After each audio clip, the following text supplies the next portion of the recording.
முகலாய மன்னர் அக்பரின் அரசவையில் ஒருநாள் அறிவு பற்றிய விவாதம் நடந்தது.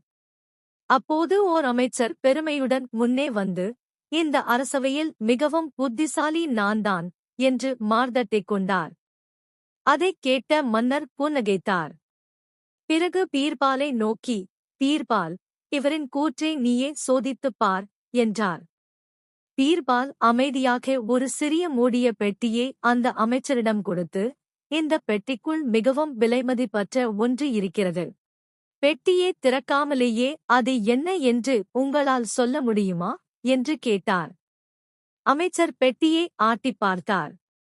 காதருகே வைத்து ஓசை கேட்டார். முகர்ந்து பார்த்தார். ஆனால் அவரால் எதையும் கண்டுபிடிக்க முடியவில்லை.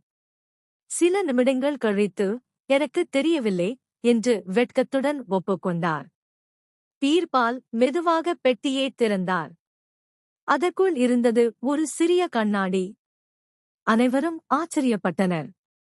பீர்பால் அமைதியாகச் சொன்னார், இந்த பெட்டிக்குள் இருக்கும் மிகவும் விலைமதிப்பற்ற பொருள். அதை பார்க்கும் மனிதரே, உண்மையான அறிவு என்பது நம்மை நாமே அறிந்து கொள்வதில்தான் உள்ளது. மன்னர் அக்பர் வியந்து பாராட்டினார். அந்த அமைச்சர் தலைகுனிந்து நின்றார். இது போன்ற சுவாரஸ்யமான கதைகளை தொடர்ந்து கேட்க மறக்காமல் நம்ம சேனலை சப்ஸ்கிரைப் செய்யுங்கள்.